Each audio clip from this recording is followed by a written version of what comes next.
mentioned some economic indicators are pointing the right way. The city at the same time appears to be entering what looks like a new wave. The infection rate hit 14% yesterday.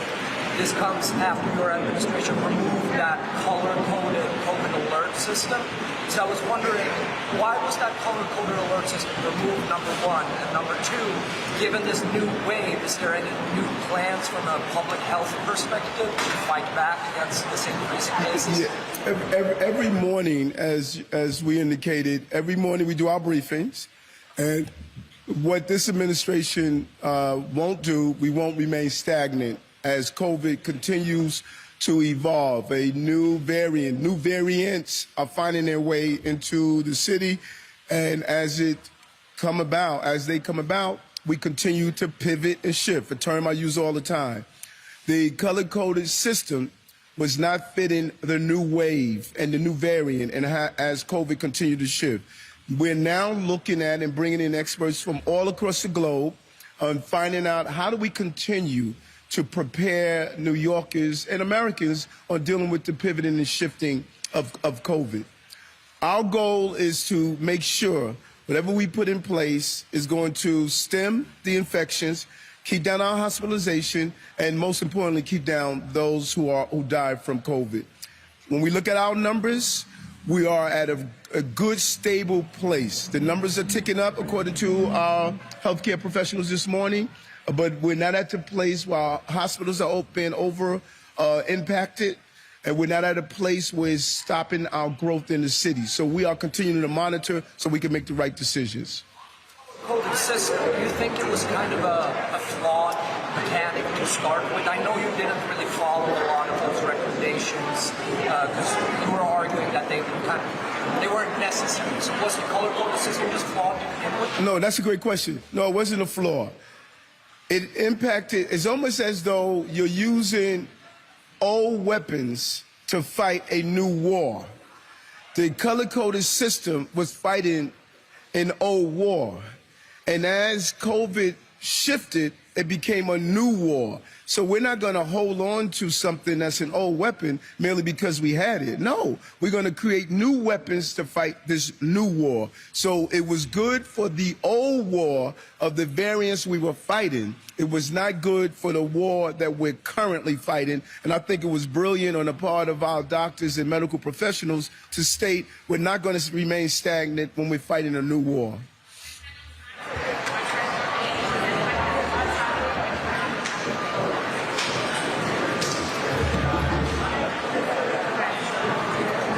Okay. I wanted to follow up with you about the class size bill. I'm sorry, the what? I wanted to follow up with you about the class size. Class size? So Senator Lieu said during a Community Education Council meeting yesterday that... Okay, there's a lot of echo here, so you're going to have to give me that Brooklyn voice. So I wanted to follow up with you about the class size bill. Yes. Senator Lieu was speaking at a Community Education Council meeting last night and was saying that he has confidence that the governor will sign it and that it's not as urgent as the mayoral control bill. Are you concerned that the governor will sign that bill? What are your thoughts about that? And what are the latest conversations that you've been having with the governor about it?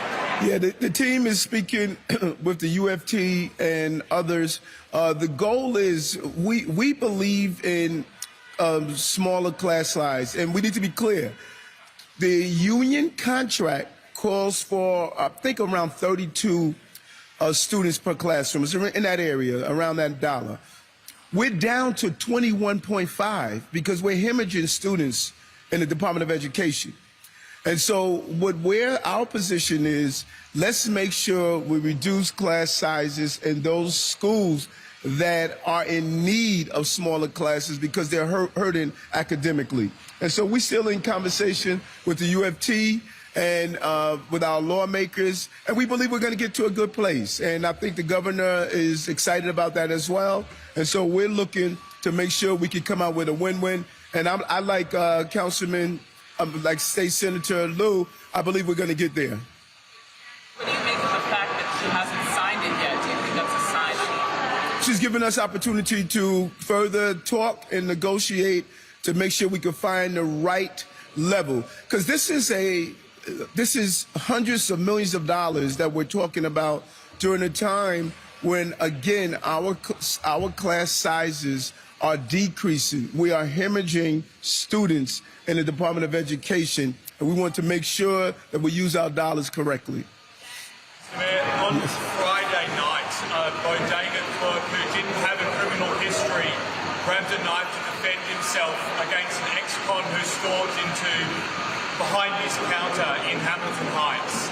Do you think it was right the Manhattan DA threw the book and even charged him with murder in what appeared to be a case of self-defense, and also the setting a bail of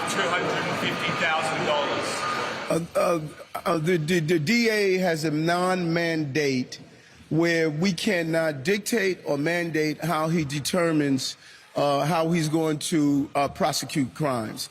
That is up to the district attorney, and I'm not going to second guess the district attorney for his actions. With that said, my heart goes out for that hard-working, honest New Yorker that was doing his job in his place of business, where a person came in and went behind the counter and attacked him.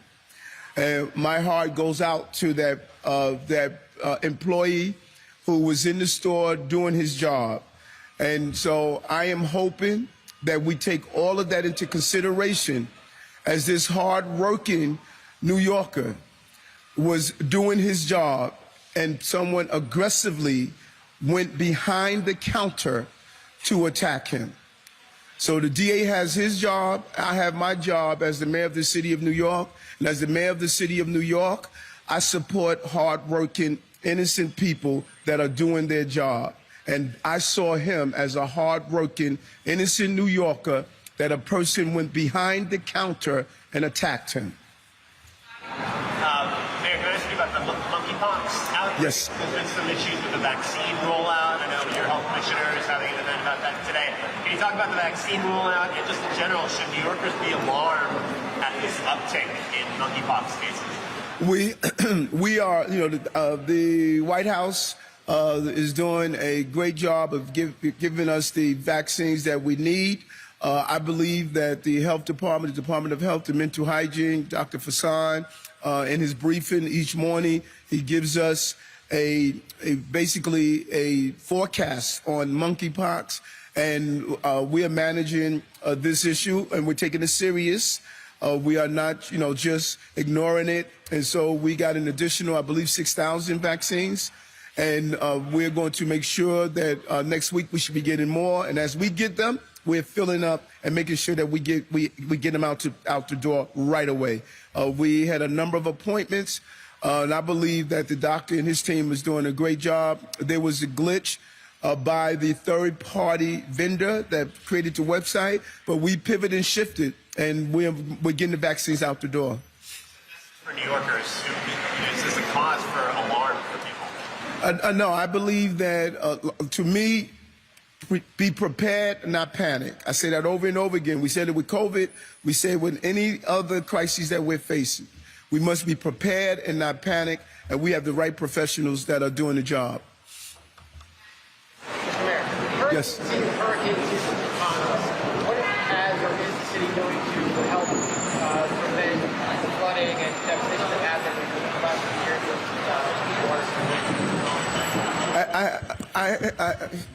What is going on today that everybody's talking so low? Where's our New York, Brooklyn voice? I we had a meeting and a briefing with the Office of Emergency Management, and our goal is to, number one, look at the basement apartments, also look at how we are preparing for water drainage, but we need help from Albany also. Albany must assist us in the legalization process of basement apartments so we could assist them. That is one aspect of dealing with the flooding season. But our Office of Emergency Management, they're on top of this. The briefing was extremely impressive. And in fact, I'm going to have them do a public briefing so we can see exactly our preparation of dealing with storm season that is here. And, New Yorkers know the storm seasons of yesteryears is different from the storm season of today. It was not high tides that impacted us. It was rain. The level of rain was at a level where our sewer system was unable to handle.